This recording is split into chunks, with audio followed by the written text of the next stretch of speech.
that's all the notion of having a media which is branded, which is sponsored, a way to interact, not only to push information, but also to ask for information, to renew this information dynamically, and to interact with the audience wherever they are on an almost always on manner, which the PC-centric advertisement cannot do.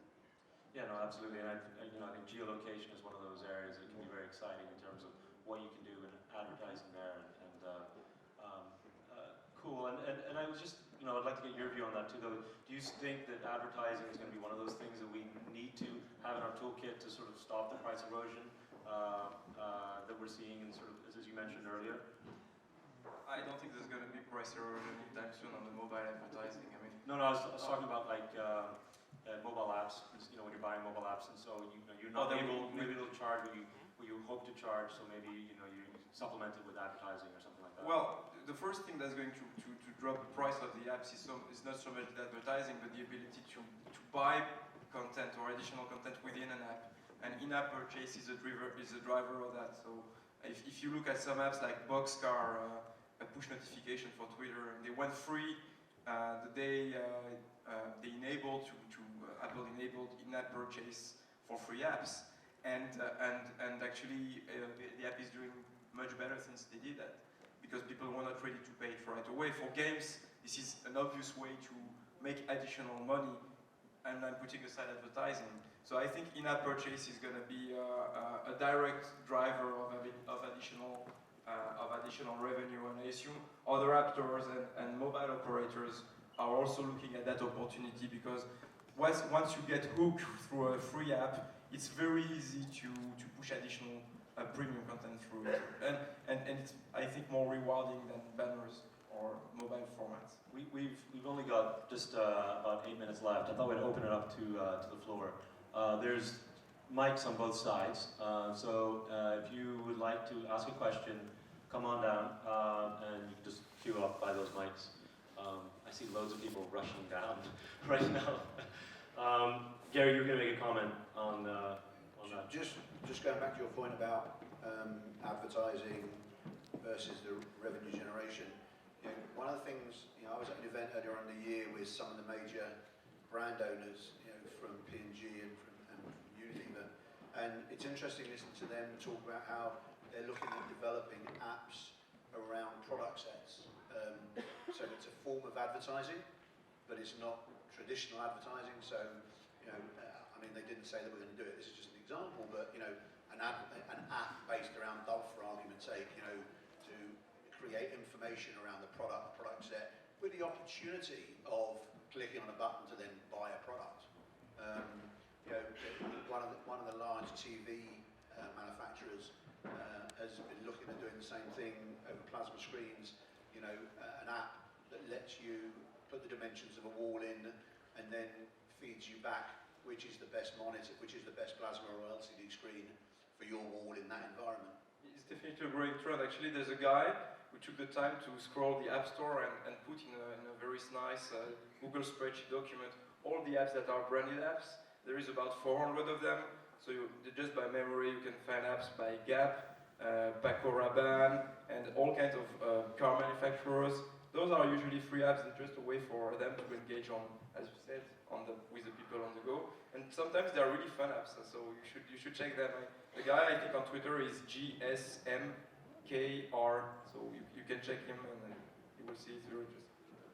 Interesting thing in terms of the dynamic between the carriers and the iPhone sort of solutions, and one of them is when you're working with iPhone apps, you can really do freemium. That works very, very well. Working with carriers, that's a lot more difficult. What would you say to people looking at creating their own mobile apps and looking at those types of choices and whether they're going to get the traction that they require to build their business? I thought maybe you could advise on that. I do believe in freemium much more than purchasing the application once, at least for applications which are supposed to be used in a recurring manner on a longer term, long tail sort of applications that you may go every day or several times a week, because the value is over time. That said, the problem of micropayment or mobile payments is a real issue, and I think the way forward would be to be nicely integrated with the telco operators to pay through the bill of the carrier, because that is the easiest way for the end user, and that's the simplest way for working. I mean, that's sort of like the boring topic, right? Billing. But it's a very critical topic to talk about. And I guess it's the issue of trust. I think people today feel very comfortable paying through their iPhone. But the question is, you know, all of us have a different relationship with the carriers. And like you said, some of us are happy to get it on our bill. Some of us are not, depending on what region we're in. I don't know if you guys have any sort of strong views on this one. You know, I mean, I've got another point to bring up about something else. But on what you're saying, I mean, we're not we're not a mobile carrier as such. But if you look at what some of the other carriers are doing, you know, they're obviously trying to generate revenue as best they can from the apps that they develop, or leveraging the apps that other people are developing. And I think for the app developer, the trick is going to be finding a way to leverage the mobile provider, where they still get the bulk of the revenue, but in a way that the provider gets some revenue, and therefore there's some value in it for doing it for them. I think that's the paradigm that one's got to try and find. I guess there's also another interesting question. You know, we have spoken a lot about the iPhone. We have talked a lot about Android.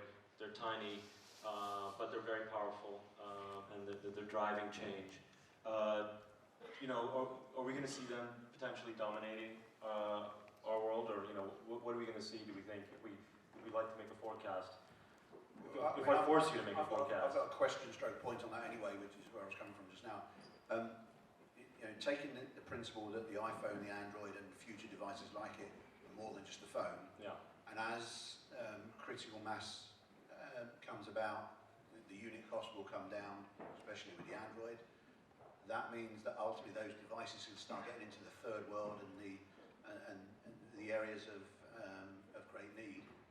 And when that happens, there is a huge opportunity then for for apps to start creating education. You know, who's to say that you can't have you know, a Kindle type environment on an Android or an iPhone, you know, and give people the ability to use it as a dictionary, as a studying device. Conversely, for micropayments, you know, at the moment there's lots of micropayment opportunities out there with mobile phones, but suddenly you take a device like the iPhone or the Android, it opens up a whole new world for mobile banking and things like that. So, you know, I think once the price comes down, that suddenly opens up a whole new market.